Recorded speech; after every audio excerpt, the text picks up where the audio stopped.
Apa yang akan terjadi jika sel darah merah manusia ditempatkan pada air distilasi? A. Sel akan mengkerut. B. Sel akan mengalami plasmolisis. C. Sel akan pecah. D. Sel akan kehilangan air. E. Sel tidak mengalami perubahan.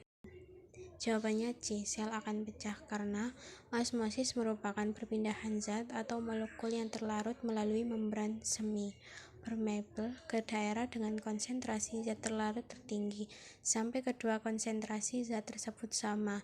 Ketika sel terendam dalam air, molekul air akan melewati sel daerah konsentrasi zat terlarut rendah sampai konsentrasi zat terlarut tinggi.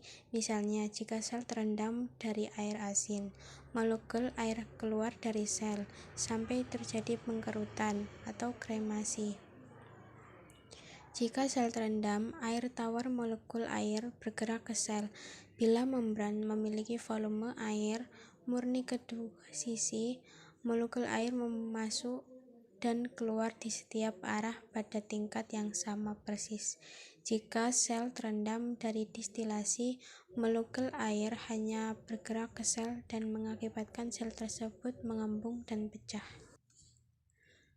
Nomor 2. Saat berkunjung ke pusat riset mikrobiologi, Anggrayana mengamati 8 jenis sel. Pengelompokan bakteri di atas 4 bagian atas dan 4 bagian bawah adalah berdasarkan dari A. Permeabilitasi membran sel, B. Keberadaan lapisan peptidoglikan, C. Komposisi senyawa penyusun membran sel, D. Komposisi senyawa penyusun dinding sel. Pada lapisan dinding sel bakteri terdapat peptidoglikan. Pada bakteri gram positif, kandungan peptidoglikan lebih tebal dibandingkan dengan bakteri gram negatif. Selain itu, pada bakteri gram negatif dua lapisan membran yang mengapit lapisan peptidoglikan. Manakah dari pernyataan berikut ini yang tidak benar mengenai mitokondria?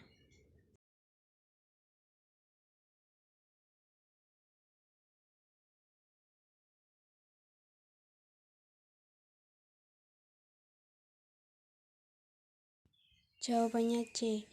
Mitokondria berperan sebagai tempat untuk respirasi seluler, terbungkus oleh membran ganda, ditemukan pada sel eukariot, dan merupakan tempat besar sel ATP. Menurut Lamarck, evolusi terjadi sebagai hasil dari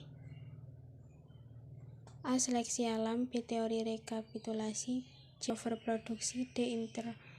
Inheritance of acquired characteristic. Pembahasan D. Lamarck menyatakan bahwa leher panjang pada jerapah diperoleh akibat latihan dan sifat yang diperoleh dari latihan tersebut diturunkan. Inheritance of acquired characteristic. 5. Pada lapisan manakah serangga dari familia Apidae mendapatkan makanan dari batang pohon tanaman muda? A. Kambium, B. Lapisan sebelah luar dari kambium, C. Lapisan sebelah dalam dari kambium, D. Lapisan berbeda yang tergantung dari umur tanamannya.